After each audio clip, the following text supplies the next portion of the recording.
Islamabad high court में जो इनको सज़ाएं हुई हैं उसके ख़िलाफ़ अपील की जो है वो समाअत हुई।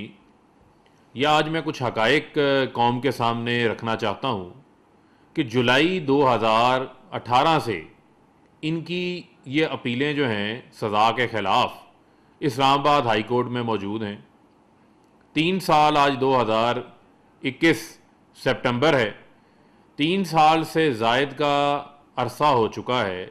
इनकी सज़ाओं के ख़िलाफ़ जो अपीलें हैं वो इस्लामाबाद हाई कोर्ट में चल रही हैं, लेकिन ये उन अपीलों का जो मेरिट के ऊपर जो सुनवाई है उसको आगे चलने नहीं देना चाह रहे।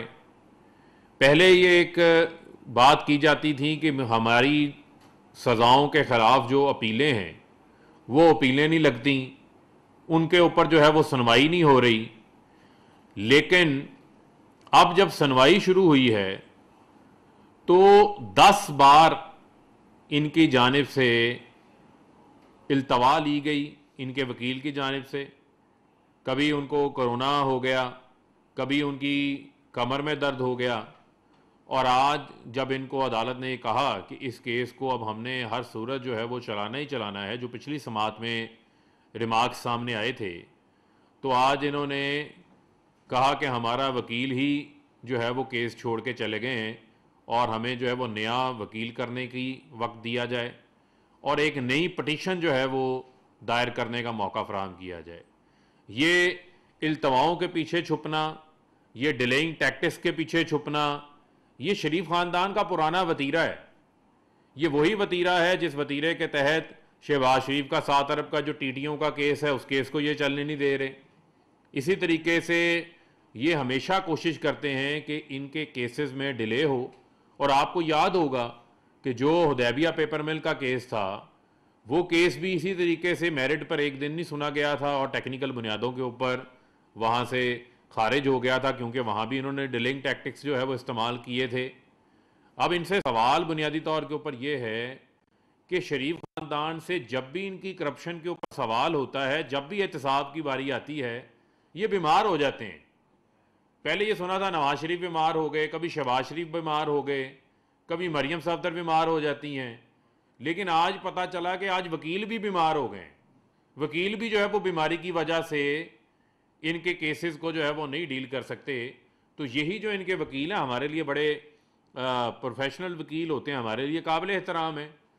लेकिन यही वकील जो अमजद परवेज़ साहब हैं, ये पिछले हफ्ते जब इनकी समाअत थी, उस समाअत से एक रोज़ कबल गालबन 31 अगस्त को नैब अदालत के अंदर एक केस के अंदर जो है वो पेश हुए।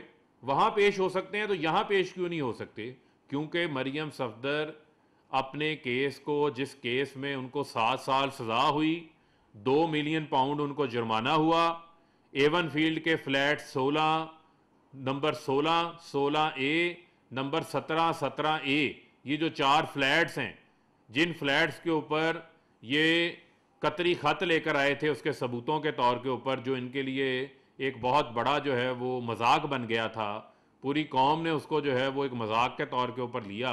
वो कतरी ख़त जो है वो रद्दी की टोकरी का हिस्सा बना, उसको किसी ने सबूत के तौर के ऊपर कबूल नहीं किया, क्योंकि इनकी ना लंदन में कोई प्रॉपर्टी थी, ना इनकी को पाकिस्तान में प्रॉपर्टी थी। ये लेकिन ये एवन फील्ड के महलात की बेनिफिशियल ऑनर जो है वो साबित हुई। तो मैं ये समझता हूँ कि ये जो इल्तवाओं के पीछे छुपने का जो ढोंग है, इस ढोंग को अब जो है वो बंद होना चाहिए। और ये इनकी अपनी दायर की गई अपीलें हैं सज़ाओं के ख़िलाफ़, क्योंकि ये अभी ज़मानत के ऊपर है। तो मैं ये समझता हूँ कि पाकिस्तान की आवाम भी ये देखना चाह रही है कि अब इन अपीलों के ऊपर जो है वो फ़ैसला होना चाहिए।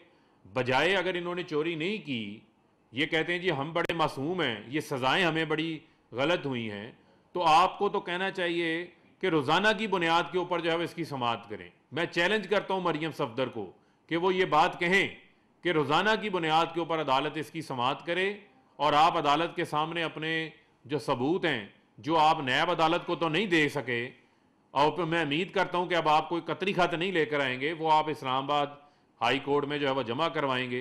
क्योंकि इससे कबल नवाज शरीफ को तो आपने मुल्क से बाहर भगा दिया, वो तो भगौड़े बन के, इश्तिहारी बन के, अदालती मफरूर बन के जिनकी इसी अदालत ने सज़ाओं के ख़िलाफ़ अपीलें मुस्तरद करके उनकी सज़ाएँ बहाल की हैं, वो तो वहाँ चाय कॉफ़ी और पोलो मैच के मज़े ले रहे हैं, शादियों में शरीक हो रहे हैं।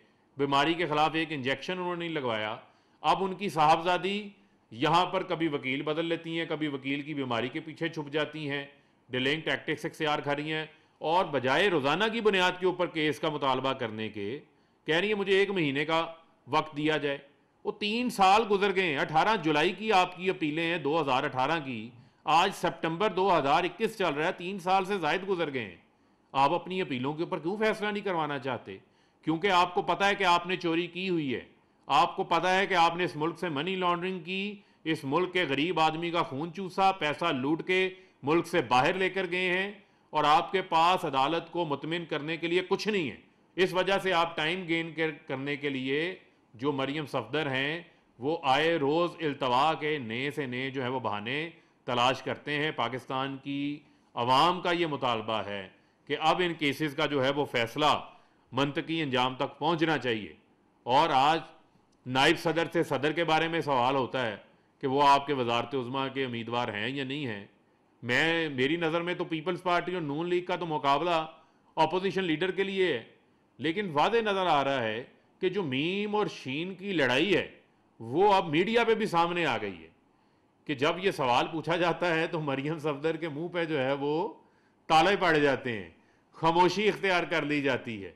तो मैं ये समझता हूँ कि ये जो इनकी आपसी लड़ाई है, जो आपसी खींचातानी है, ये भी मैं समझता हूँ कि एक बहुत बड़ी कन्फ्यूजन जो है वो क्रिएट किए हुए है। और अब मुझे लगता है कि इनकी क़यादत के जो फैसले हैं वो टास्क के ऊपर हुआ करेंगे। ये टास्क किया करेंगे कि किसको जो है वो क़यादत करनी है, किसने आगे मामलात को लेके चलना है। और मैं ये समझता हूँ कि अब जो ये एहतसाब का अमल इस मुल्क के अंदर शुरू हुआ, जिसको कभी ये NRO के ज़रिए छुप जाते थे पीछे, कभी ये मुकमुका कर लिया करते थे, पाकिस्तान पीपल्स पार्टी और नून लीग के दरमियान मुकमुका हो जाया करता था। लेकिन मैं समझता हूँ कि जिस मुल्क में जमहूरियत होती है, जिस मुल्क के अंदर जमहूरी अमल को मजबूत करना होता है, वहाँ पर अकाउंटेबिलिटी भी उतनी ही इम्पॉर्टेंट होती है। तो लिहाजा इन अपीलों का फ़ैसला जो है वो होना चाहिए। और ये जो सज़ा याफ्ता लोग ज़मानतों के ऊपर जिन्होंने कौम का पैसा लूटा हुआ है, वो आए रोज़ आकर हमें जो है वो भाषण देते हैं, तो मैं समझता हूँ कि अब इनकी अपीलों के भी फैसले होने चाहिए। और इनको भी ये खुद कहना चाहिए कि हमारी अपीलों की रोज़ाना की बुनियादों के ऊपर फैसला करें, वरना ये बुरी तरह एक्सपोज हुए हैं। आज इनका जो स्याह मकरू चेहरा है वो कौम के सामने खुल के आ गया है। और मैं समझता हूँ कि अब एहतसाब के अमल से हम इनको मज़ीद भागने नहीं देंगे और इनको जो है वो कानून के ताबे होना पड़ेगा।